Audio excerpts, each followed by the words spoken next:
C'est le moment du Pow Wow du jour. Le PT Barcelone, les plus grands noms du poker avec un buy-in de 5 000 €, interdit aux cardiaques.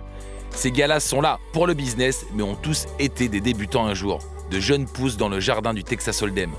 Aujourd'hui, quelque part 34 étages au-dessus du tournoi, 4 visages bien connus du poker reviennent sur leur début.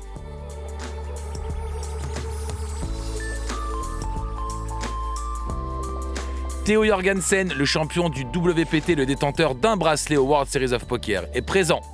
Avec Liv Bory, notre championne de fer et gagnante d'un EPT. Le dernier vainqueur du LAPT, Nacho Barbero. Et le joueur ayant les plus gros gains en tournoi de tous les temps, Daniel Negreanu. So I know you boxed like Gus Hansen. I know you've been a poker player, but I don't really know your story. I mean, how did you get into poker in the first place?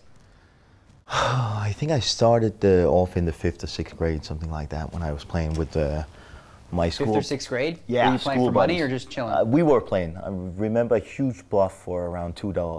Nice. Which had the whole thing going. So what was your story? Like, how did you get into poker? Like, what were you doing before that? I was actually playing Magic the Gathering. Magic the Gathering est un jeu de cartes qui peut être joué online. Plusieurs joueurs à succès au poker, incluant Elkie et David Williams, ont joué à Magic avant de commencer le poker. Oh, you're a Magic guy? Like Yeah. David Williams and all them? I was like traveling around the world playing that game. Wow. And then, yeah, so like everybody made like the transition and to poker. But we all studied online playing Limit. So you were like a professional Magic player before you were a poker player, Yeah. but you weren't making any money? So, Yeah, I was making money. I was making money enough to live and to travel around so the you world. didn't have a job? You I didn't have a job, but Hey, what did you do? Did you have a job before you played Magic? I never had a job. You've never in had a my job life. in your whole life? No. Wow. Did you actually finish school? I finished school, then I went to college, law school, but I quit because I started playing Magic around the world. So you gave up being a lawyer to play Magic. Like, I never really played Magic, but all the guys that played Magic seem to be really good poker players. So the game obviously has a lot of similarities to poker, right? So Yeah, you play Magic, or have you ever played Magic? Never played it. I want to try it. What was your deal? You were like a guitarist, crazy rocker chick, physicist, something? Well, yeah, I was at university studying physics, being a crazy rocker chick, just playing guitar all the time. No, I actually graduated. And then it was after that. It was actually after that I moved down to London. I didn't really know what I wanted to do with my life at all. And saw an advert for a reality TV show, and I was like, well, I'll apply for this. It said you could win some money. And they didn't say what it was that you'd be doing.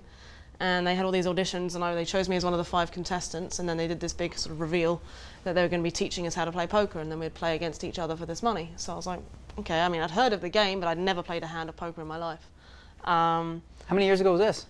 5 years ago. Okay.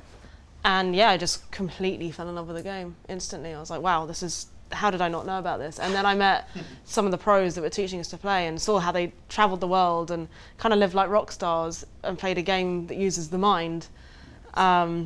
And was competitive and fun, and they could make millions of dollars. I was like, that's like the best job ever. So I was a limit guy, limit hold'em. You know, we played all different kinds of games when I was younger, like wildcard games, but when I grew up, in high school, I was playing Monday to Friday, noon to 8, limit hold'em.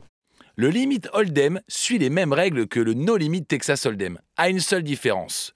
Cette fois-ci, les enchères sont fixes. I had all my friends do it. We'd show up at noon, quit at 8 p.m., and once a month we'd get wasted and drink, and we called it party day. It's pretty amazing. I mean, you got 4 people here all doing the same thing for a living, but came from totally different places. You played with your friends in school because they were all suckers, and all of a sudden you're playing in all the big tournaments. This guy was a Magic player, playing with friends, like just trying to make a living doing that, and you were just some random reality TV chick, physicist, rocker girl, who happened to find poker and just fell in love with it. So it's like, just goes to show that this world is just represents so many different types of ways to get into it, for sure.